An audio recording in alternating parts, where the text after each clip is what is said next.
안녕하세요. 저는 미술심리상담사 과정을 맡은 안혜영입니다. 네, 저는 실제로 그 미술치료 현장에서 지금 미술치료를 하고 있고요. 또 언어 상담도 하고 있는 심리상담사입니다. 여러분 미술심리상담사 과정을 통해서 만나 뵙게 돼서 너무 반갑고요. 미술심리상담사 과정은 20강으로 구성되어 있습니다. 그래서 여러분들과 20강 동안 여러 가지 미술심리 상담사에 필요한 것들을 배우는 시간이 되었으면 좋겠습니다. 저랑 20강 동안 하실 동안 전반적인 내용들을 좀 말씀드릴게요. 첫 번째로는 미술심리 치료에 대한 이해적인 부분을 좀 배워야 되겠죠. 그래서 전반적인 미술 치료에 대해서 배우실 거고요. 그 다음에 이제 실질적으로 미술을 통해서 심리 검사하는 방법들이 있습니다. 그래서 미술 심리 검사를 통해서 어떻게 분석하고 해석하는가도 여러분과 함께 배울 거고요. 그 다음에 실질적으로 미술 심리가 치료를 어떻게 진행하는가, 좀 내용적인 면도 한번 볼 거고, 그 다음에는 이제 대상이 필요하겠죠. 그래서 미술 치료는 대상을 주로 이제 아동을 많이 하고 있지만 요즘은 성인들도 많이 합니다. 그래서 아동의 미술 치료와 또 성인 대상의 미술 치료들이 어떻게 다른가, 그 차이점들도 보면서 함께 공부해 보겠습니다. 그리고 맨 마지막에는 이제 미술 치료사들이 가져야 될 기본적인 요건들이 있겠죠. 자격이나 이런 것들을 여러분들과 함께 배워 보겠습니다. 그래서 20강 동안 여러분들이 이 시간을 통해서 미술 심리 상담사에 대한 능력과 또 때로는 좀 자신감을 가지는 시간이 되셨으면 좋겠습니다.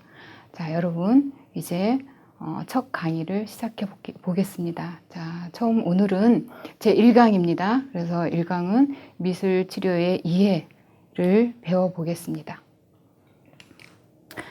자, 1강 미술 치료의 이해입니다. 첫 번째 미술 치료의 개념이 나오죠. 그래서 미술 치료란 어떤 개념을 가지고 있을까? 미술 치료란 말을 많이 들으셨을 텐데 아트 세라피라고 합니다. 그래서 아트 세라피라는 말은 아트라는 예술이라는 미술이라는 아트와 또 그리스어의 세라피아 주의를 기울이다라는 말이 합쳐져서 아트 세라피라는 말로 지금 쓰고 있습니다. 그래서 즉 예술을 통해서 미술을 통해서 주의를 기울여서 보는 것을 통해서 치료받는다는 거죠. 그래서 미술 치료적 개념이 시작되었습니다. 그래서 결국엔 미술이라는 매체를 통해서 시각적 예술을 창작하는 과정이죠. 미술은 눈으로 보이고 만지는 과정을 통해서 우리의 사람의 심리 또 행동의 부적응적인 면들을 미술을 통해서 보고 그 상태를 치료하는, 그죠? 결국엔 미술 치료라는 게 치료의 의미를 가진다고 볼 수 있죠. 그래서 미술이라는 도구를 통해서 사람의 심신의 부적응적인 상태를 치료한다는 의미로 볼 수 있겠습니다. 그래서 미술 치료적 개념을 보셨고요. 그 다음에 미술 치료의 목적이 있겠죠. 그래서 궁극적으로 미술 치료는 치료적인 개념을 보셔서 아시겠지만 치료적 개념을 가지고 있습니다. 그래서 궁극적으로 심신의 어려움을 겪고 있는 사람들을 대상으로 미술 작업을 통해서 그 어려움을 겪고 있는 사람의 심리를 진단하고 그리고 치료하는 데 있다라고 볼 수 있겠습니다. 그러나 요즘에는 심신의 어려움을 겪고 있는 사람뿐만이 아니고 여러분들 많이 아시겠지만 실질적으로 어려움이 없는 그냥 일반인 대상으로도 자아 성장의 발달을 위해서 주로 많이 사용하고 있는 추세이고요.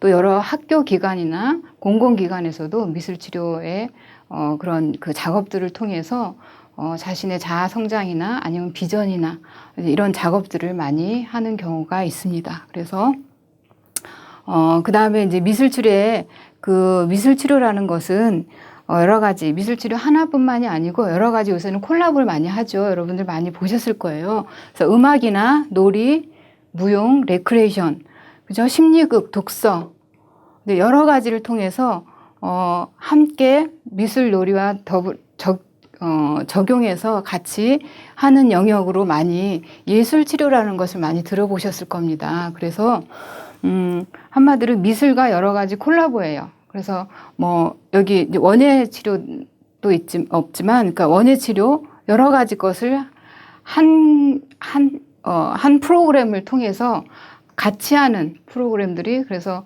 예술 치료라는 말을 많이 사용하고요. 또 더 나아가서 통합 예술 치료라고 많이 표현하는 것들을 볼 수 있을 거예요. 그래서 여러분들이 실제 현장에 나가면 요새는 예술 치료라는 그런 용어들을 많이 사용하고 있습니다. 자, 결국엔 미술 치료라는 건 그래서 미술 활동이 목적이 아니고 심리 치료 이론을 바탕으로 해서 미술 활동이 첨가된 새로운 심리 치료의 한 분야이다. 그러나 이것이 새로운 영역은 아니에요. 이미 있어 왔고 예전부터 미술을 통해서 우리는 모르지만 미술 활동을 통해서 어떠한 치료적 작업들이 있어 왔는데, 이것을 우리가 심리 이론을 통해서 하나의 이론 체계로 잡아놓은 것이 미술 치료다라고 이해하시면 되시겠습니다. 네. 그 다음에 이제 그러면 미술 치료 용어라는 걸 언제부터 사용하였을까 한번 보신다면, 울만의 논문에서 처음 사용했다고 해요. 그래서 1961년도 울만의 논문을 보면 미술 치료라는 용어를 처음으로 사용하게 되었는데요. 미술 치료 사용 분야는 이제 여러 분야가 있겠죠. 뭐 교육에서 당연히 교육 현장에서 많이 이미 사용되어 있었던 도구고요. 또 요새는 재활치료도 많이 하죠. 병원에서. 또 일반 복지관이나 이런 데서 많이 사용되고 있습니다. 그 다음에 정신병원이나, 제가 정신병원 다니면서 지금 알코올 중독 그 대상자 환자들을 많이 다루고 있습니다. 그래서 정신병원에서는 아주 필수적인 항목이 되고 있죠. 미술치료가. 그래서 정신치료, 여러 가지 정신증이나 아니면 중독증 환자들에게 많이 적용되고 있습니다. 그래서 결국엔 그러한 미술치료의 시각예술을 이 시각예술이라는 수단을 통해서 개인의 인격의 통합을 이루고, 그죠? 궁극적으로는 인격의 통합을 이루고, 재통합이라는 것은 우리는 이제 인격적인 상처들을 많이 받고 자라는 측면이 있습니다. 어느 누구나.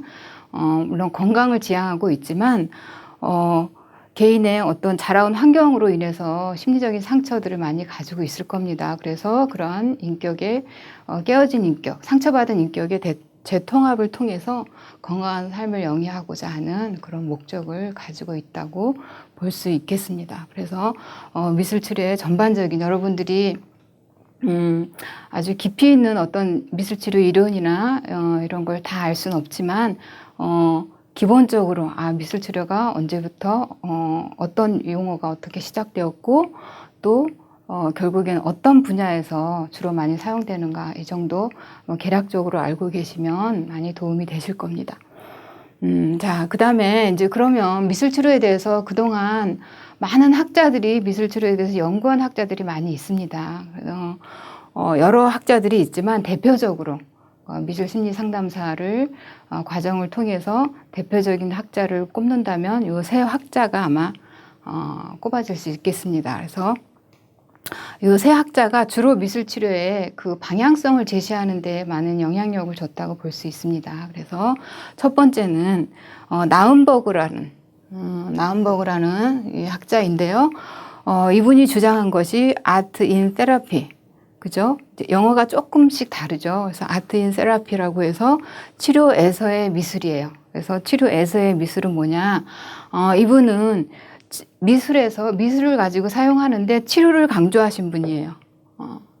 미술 활동을 치료적 목적으로 이용을 하는 거죠. 그래서 미술 활동을 통해서 나온 그 매체를, 재료를 가지고, 결과물을 가지고 그 사람의 내면을 해석하고, 또 미술을 통해서 상담자와 내담자가 그걸 가지고 미술적인 결과물을 가지고 심리 치료를 하는 거죠. 그래서 결국엔 이분은 그러니까 미술이라는 것보다 그걸 통해서 치료하는 작업에 더 중점을 많이 둔 거죠.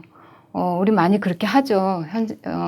임상 현장에서. 그래서 굉장히 그래도 이때 당시에는 새로운 견해를, 관점을 보여줬다고 할 수 있겠습니다. 그래서 결국엔 미술을 가지고 치료적 도구로 사용하는 것이야 라고 주장을 했을 때 그거에 대해서 약간의 다른 견해를 가지고 나오신 분이 있습니다. 그래서 크라이머라고 아트 에즈 세라피, 그죠? 에즈죠, 에즈. 그래서 치료로서의 미술, 치료에서의 미술과 치료로서의 미술. 이거는 무슨, 어떤 의미냐. 이분 같은 경우는 그냥 미술 자체를 중요시 여긴 거예요. 그래서 미술은, 그 자체가 치료적 요소를 가지고 있다라고 보는 거죠. 그래서, 이게, 어떤 치료적 행위로서의 필요가 아니고 미술 작품을 통해서 미술을 보는 것이든 창작하는 것이든 그 과정을 통한 그 자체가 바로 치료적이다라고 본 거예요. 그래서 좀 더 예술적인 측면을 강조했고, 그러나 어떤 목적을 가지고 미술 치료적 접근을 한 것보다 미술의 순수한 창조성과 미술의 순수한 어떤 기능을 강조했다는 점에서 이 나운버그랑 조금 차별화돼서 생각해 볼 수 있겠습니다. 그래서 어찌 보면 아동 미술 같은 경우는 크라이머의 주장에 많이 오히려 더 많은 접근했다고 볼 수 있겠죠. 그래서 아동들 같은 경우 그곳에서 무엇을 물어보거나 어떤 목적을 가지고 하는 것보다는 그냥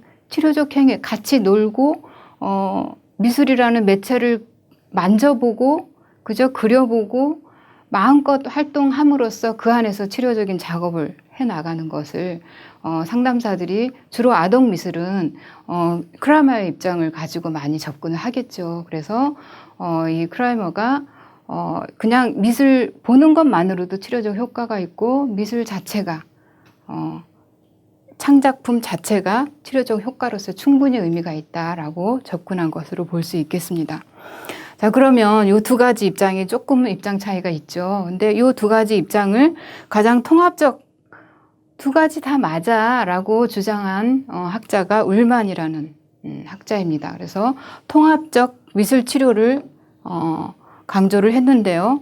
이분 같은 경우는 치료의 기능도 있는 것이 맞아. 그러나 순수한 미술 작품으로서의 창조적 기능도 있는 게 맞다라고 본 거죠. 그래서 통합적 기능을 강조한 측면에서 울만의 입장을 요즘에는 많이 취하고 있습니다. 그래서 여러분들이 어느 입장을 취하건 결국엔 우리가 통합으로 가는 것이 저는 제 입장에서는 통합으로 가는 것이 결국엔 우리의 목적이 돼야 되지 않을까 하는 생각이 드는데 그러나 대상에 따라서 때로는 치료적인 작업이 우선시 될 수도 있고요. 왜냐하면 병리적인 분들이나 이런 분들 정말 심리적으로 어려운 분들은 치료적인 목적을 가지고 그 목표를 정해서 하는 것이 심리 작업에 도움이 될 것입니다. 만약에 그러나 아동 같은 경우는 또 다르겠죠, 입장이. 그래서 아동은 그냥 노는 것 자체 안에서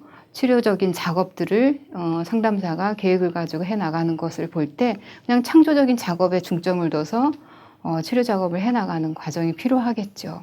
그래서 여러분들이 어느 대상을 주로 만나실지 그 대상에 따라서 학자적인 견해도 한번 고민해 보시는 것이 도움이 되시겠습니다. 자, 그러면 미술 활동의 개념적인 측면을 한번 살펴보겠습니다. 창작 활동을 통해서 미술은 개인의 심리적, 정서적 갈등을 조정하고 그랬죠. 그래서 창작 활동을 미술을 통해서 어떤 작품을 만들거나 어떤 활동을 할 때 개인의 심리나 정서적인 면들을 가지고 있는 어떤 갈등, 문제들을 미술을 통해서 표현을 하죠. 그리고 그 표현을 하는 것만으로도 갈등을 완화시키고 그리고 동시에 자기 표현이잖아요. 그래서 자기 표현을 못하고 상처받은 그 내면의 그 상태를 표현하는 것만으로도 치유적 효과가 있을 수 있고요.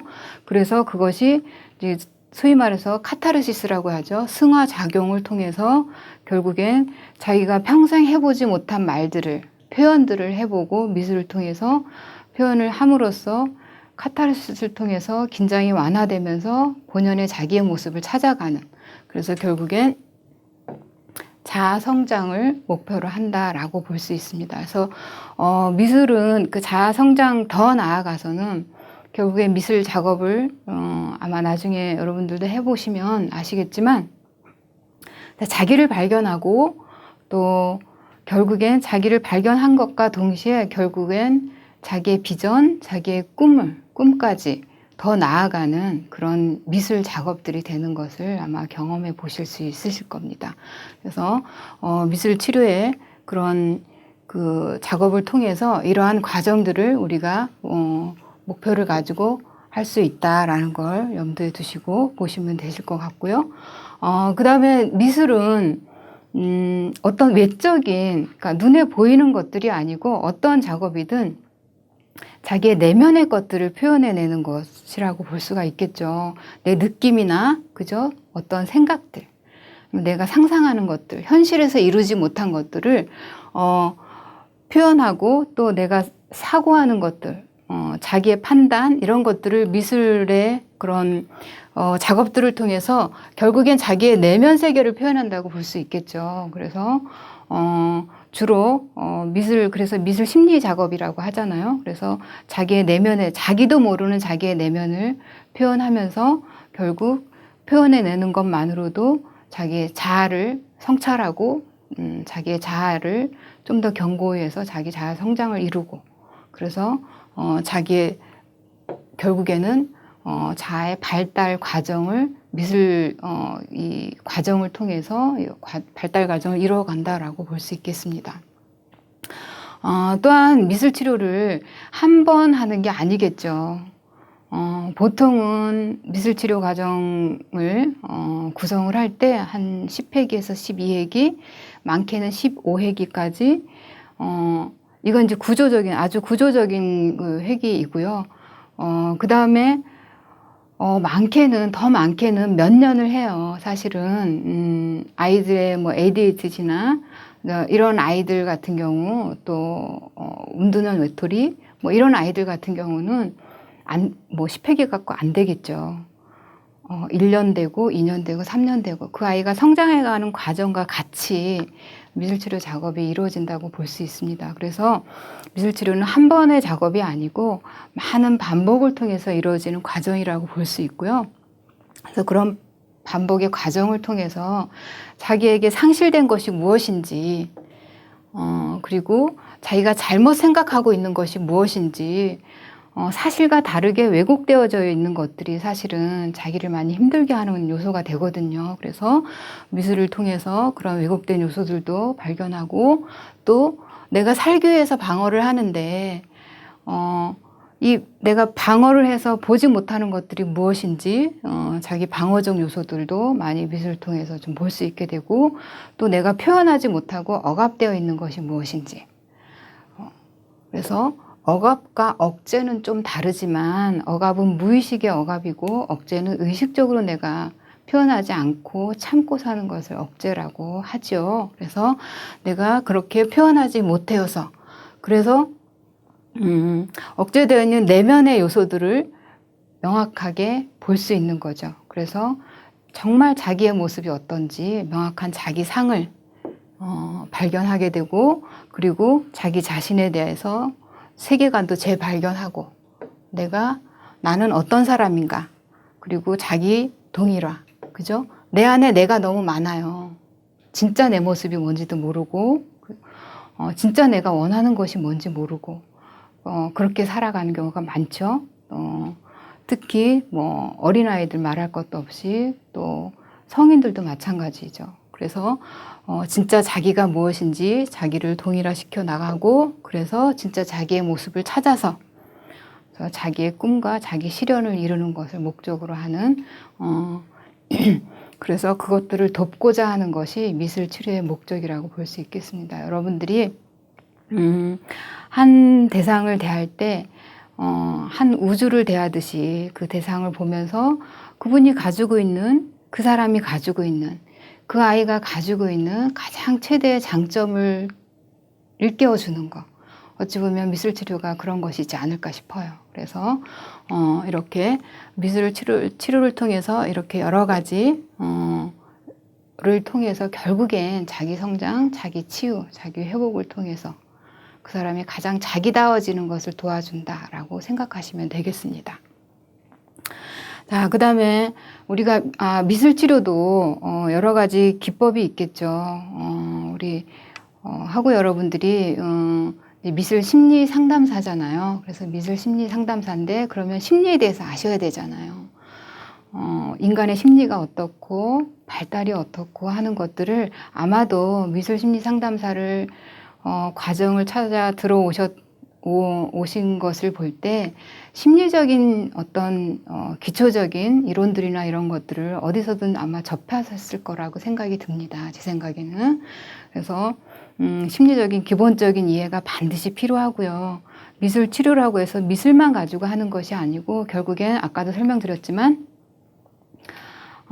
심리 이론을 바탕으로 하는 것이 미술 치료예요. 그래서 반드시 미술 치료적 기법의 이론적 모델들을 염두에 두시고 접근하셔야 된다는 거 말씀드리겠습니다. 그래서 여기서 이제 여러 가지 모델이 있어요. 이 시간에는 이 심리적인 모델들을 그러니까 깊이 있게 다룰 수는 없어요. 이런 것이 있다 정도로만 여러분들께 설명해 드리겠습니다. 그래서 결국엔 여러 가지 보시다시피 여러 가지 모델들이 있습니다. 그래서 그러나 이 여러 가지 모델들이 있지만 결국엔 심리 상담사들이 실질적으로 사용하는 건 절충적 방향이에요. 그래서 여러 가지 모델들을 절충해서 그 대상자에게 맞는 이론들을 적용한다는 거죠. 그래서 종류들을 보면 정신역동적인 모델, 융모델, 대상관계 모델 어디서 많이 들어보셨죠. 그리고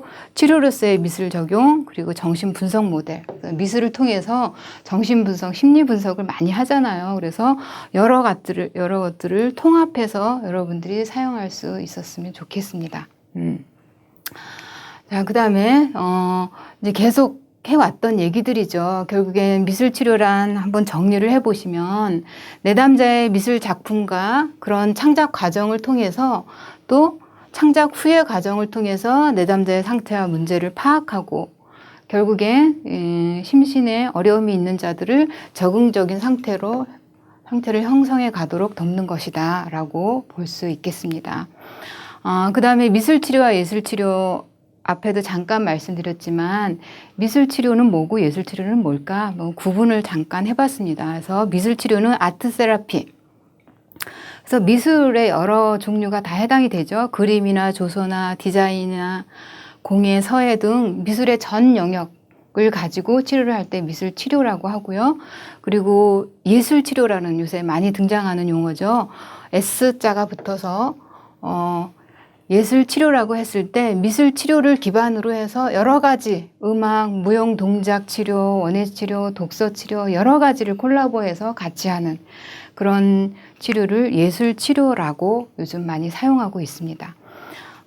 그 다음에 이제 미술치료의 대상은 그러면 누가 되실까 한번 보시면 심신의 어려움을 겪고 있는 사람, 그리고 사회 부적응자. 요새는 교도소나 이런 것들도 많이 미술치료 많이 하고 있거든요. 그리고 또 이제 사회 부적응 아이들도, 그러니까 학교 밖 아이들 있죠. 청소년 아이들, 그런 아이들도 미술치료적 접근을 많이 사용하고 있고요.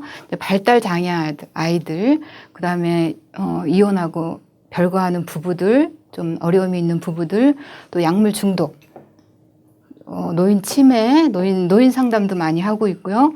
그리고 중요한 건 요즘에는 그냥 정말 어떤 문제가 있어서가 아니고 나를 알고 싶어서 자아 성장을 이루고 싶은 일반인들도 많이 적용되고 있고요. 그래서 일반 회사나 기업들에서도 미술 치료에 대해서 많이 관심을 갖고 있습니다. 자, 그 다음에 미술치료의 마지막 우리가 미술치료의 장점을 좀 살펴볼 건데요. 미술치료는 심상의 표현이다라고 그랬어요. 그래서 미술치료는 어떤 유형의 보여지는 것이죠. 그래서 미술로 표현되는 건 결국 뭐냐? 우리의 심상이라는 거예요. 마음의 이미지. 이미지라고 그러죠. 그래서 언어라는 것은 심상을 표현하고 있다라고 보죠. 보통 아버지 하면 어때요? 아버지에 대한 이미지가 다 다르겠죠. 어떤 아이들은 엄한 아버지, 어떤 아이들은 자상한 아버지. 아버지라는 그 이미지 속에, 그 말 속에 개인의 이미지가 다 다르다는 거예요. 그래서 미술은 그것을 표현해내 준다라는 장점이 있고요. 그 다음에 미술은 내담자의 방어를 감소한다 하는데, 보통은 심리검사에서 언어 심리검사가 많이 있죠. 근데 언어는 얼마든지 방어가 가능해요. 가짜를 체크할 수 있어요. 그런데 아니다라고 할 수 있어요. 그러나 미술은, 그러니까 미술 심리 검사 있지만 미술 검사에서는 방어를 할 수가 없어요. 자기의 심리 내면이 그대로 드러나는 장점이 있죠. 그리고 말로 하지 않지만 아이들이 무서운 부모 앞에서 사실대로 말할 수 없어요. 그러나 미술은 그게 다 표현이 되거든요. 그래서 최대한 자기가 성인도 마찬가지고 자기가 드러내고 싶지 않은 것을 미술을 통해서 자연스럽게 드러낼 수 있는 좋은 장점을 가지고 있습니다.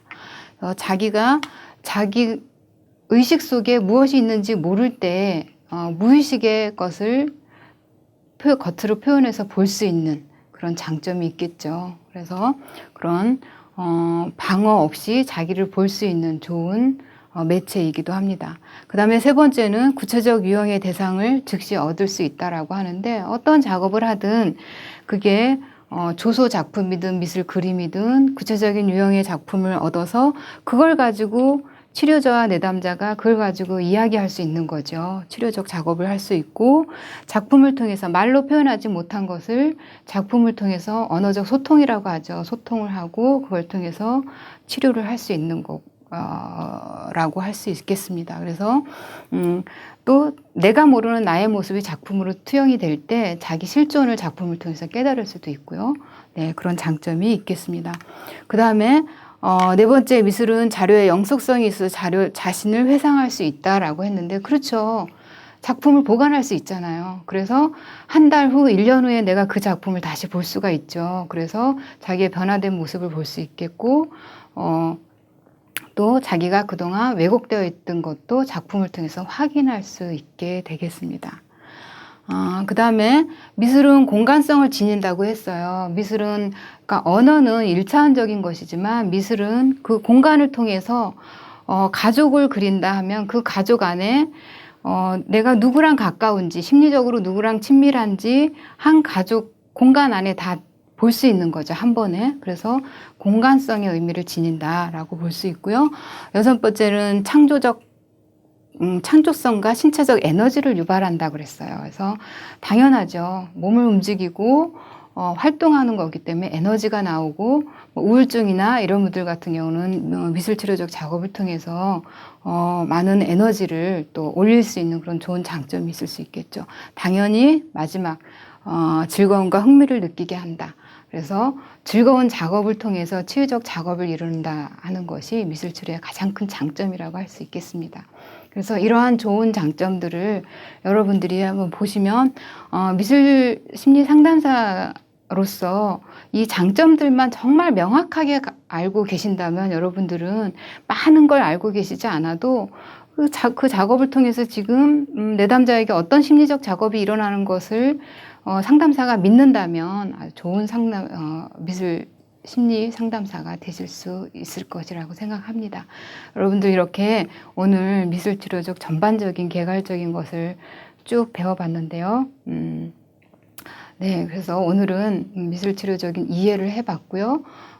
다음 시간에는 미술치료적 환경과 매체에 대해서 여러분들하고 배워보는 시간을 갖겠습니다. 여러분 수고 많으셨습니다.